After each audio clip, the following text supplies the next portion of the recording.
them for the purpose of making necklaces and bracelets, a taste, I may observe, which is common to all savage nations as well as to the most polished.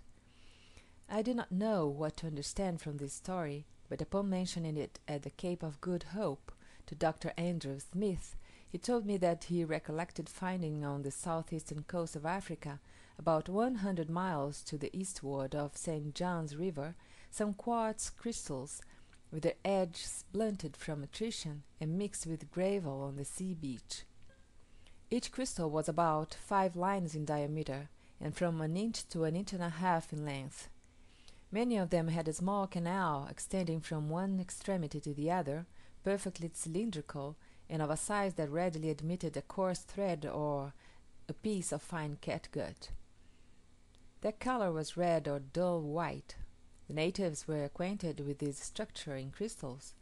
I have mentioned these circumstances because, although no crystallized body is at present known to assume this form, it may lead some future traveler to investigate the real nature of such stones. While staying at this estancia, I was amused with what I saw and heard of the shepherd dogs of the country.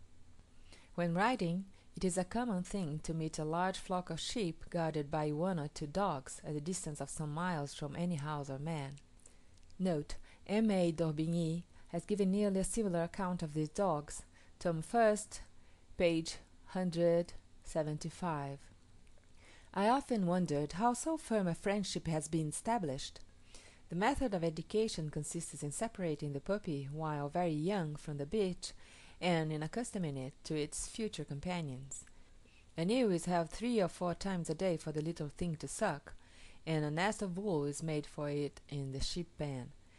At no time it is allowed to associate with other dogs or with the children of the family. The puppy is, moreover, generally castrated, so that when grown up it can scarcely have any feelings in common with the rest of its kind. From this education it has no wish to leave the flock, and just as another dog will defend its master, man, so will this the sheep. It is amusing to observe, when approaching a flock, how the dog immediately advances barking, and the sheep all close in his rear, as if round the oldest ram. These dogs are also easily taught to bring home the flock at a certain hour in the evening. Their most troublesome fault, when young, is their desire of playing with the sheep, for in their sport they sometimes gallop their poor subjects most unmercifully. The shepherd dog comes to the house every day for some meat, and as soon as it is given him, he skulks away as if ashamed of himself. On these occasions the house dogs are very tyrannical, and the least of them will attack and pursue the stranger. The minute, however, the latter has reached the flock, he turns round and begins to bark, and then all the house dogs take very quickly to their heels. In a similar manner, a whole pack of the hungry wild dogs will scarcely ever, and I was told by some never, venture to attack a flock guarded by even one of these faithful shepherds. The whole account appears to me a curious instance of the pliability of the affections in the dog, and yet, whether wild or however educated, he has a feeling of respect or fear for those that are fulfilling their instinct of association. For we can understand on no principle the wild dogs being driven away by the single one with its flock, except that they consider, from some confused notion, that one is associated gains power, as if in company with its own kind. F. Cuvier has observed that all animals that readily entered into domestication consider man as a member of their own society, and thus fulfill their instinct of association.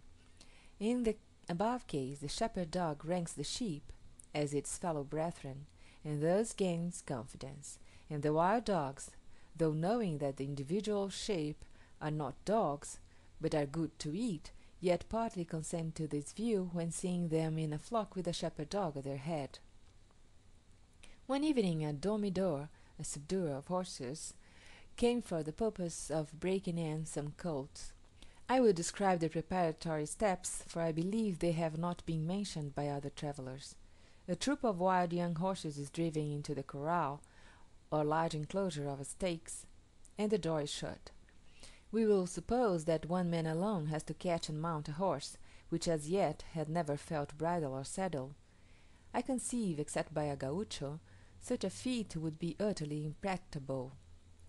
The gaucho picks out a full-grown colt, and as the beast rushes round the circus he throws his lasso so as to catch both the front legs.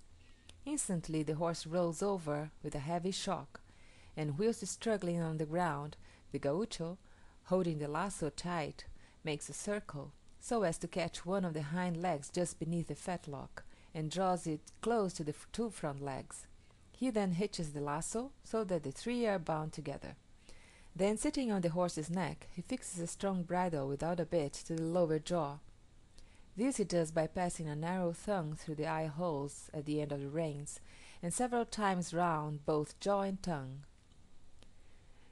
The two front legs are now tied closely together with a strong leathern thong fastened by a slip knot. The lasso, which bound the three together, being then loosed, the horse rises with difficulty. The gaucho, now holding fast the bridle fixed to the lower jaw, leads the horses outside the corral.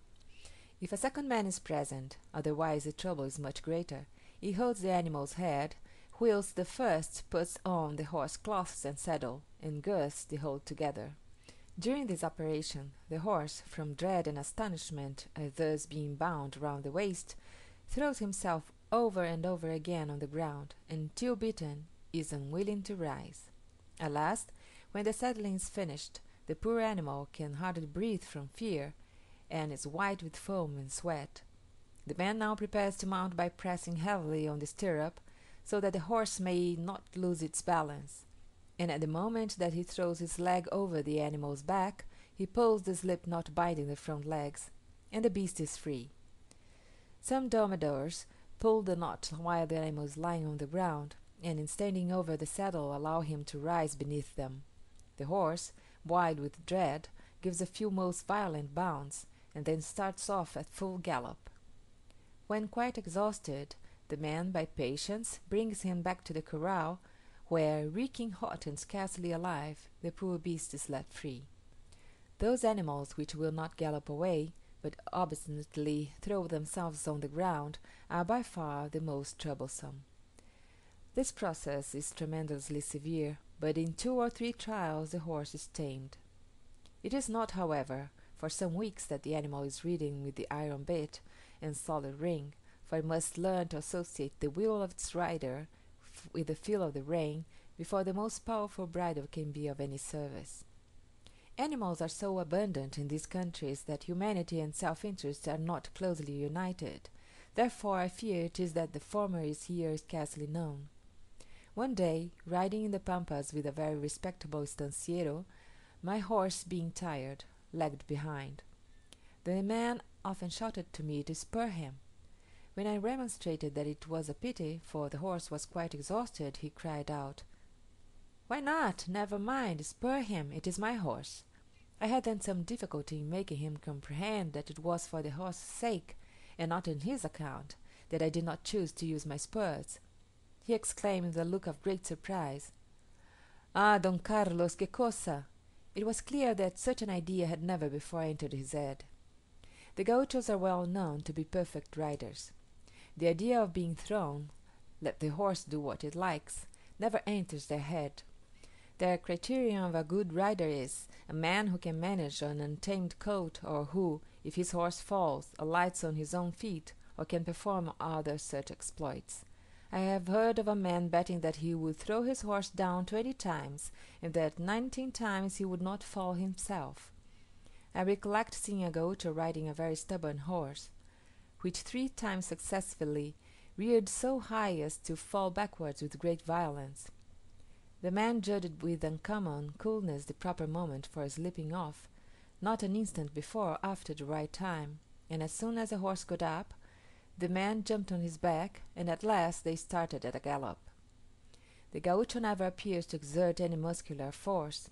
I was one day watching a good rider, as we were galloping along at a rapid pace, and thought to myself, "Surely, if the horse starts, you appeared so careless on your seat you must fall." At this moment a male ostrich sprang from its nest right beneath the horse's nose. The young colt bounded on one side like a stag, but as for the man, All that could be said was that he started and took fright with his horse.